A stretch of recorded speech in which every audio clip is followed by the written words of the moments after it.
May 18th marks the 72nd anniversary of the deportation of the Crimean Tatars. In 1944, around 200,000 people were forcibly taken away from their homes by the order of the Soviet leader Joseph Stalin. And today, this photo exhibition is dedicated to the victims of the communist repressions. The exhibition features 10 portraits of the Tatars who personally experienced the deportation. Their stories begin on the day the Soviet police broke into their homes. The communists accused them of cooperation with Nazi Germany, and in 2 days almost all Tatars living on the peninsula were moved to Central Asia. We published personal stories of 10 people who survived the deportation. They are the representation of the people. They bear the genetic code of the nation. So we wanted to tell this tragedy through their exact words.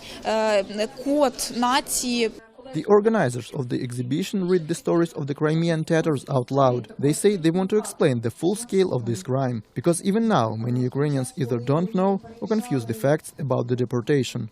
And this is more than just what it looks like. It's not just an exhibition, because when you take the paper and read these stories in a few paragraphs, you feel that fear, that emotions that were felt by the people who survived from the deportation.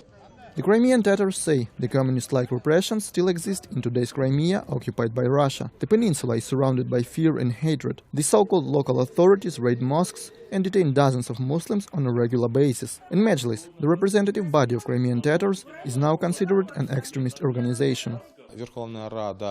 Ukrainian government needs to approve bills aimed to dealing with the consequences of the deportation, because this deportation is ongoing. People like Mustafa Dzhemilov, Rafat Chubarov, now Russia has banned them from entering Crimea. Russia is doing this to push out the Crimean Tatars from their homeland. I think they want to force the members of Majlis to give up their connections to the institution. Certainly deportation of populations is a very serious violation of human rights. And if you look in the Rome Statute of the International Criminal Court, you see that forcible expulsion of population from a territory does constitute a crime. So that's the law of today, and back in 1944 it was also considered a crime against humanity. In 2015, Ukrainian parliament recognized the deportation as a genocide. They have called on the United Nations to do the same. Crimean Tatars hope joint efforts of the international community will stop the persecutions on the Russian-occupied peninsula. They will continue to organize events like this to bring the issue to the forefront.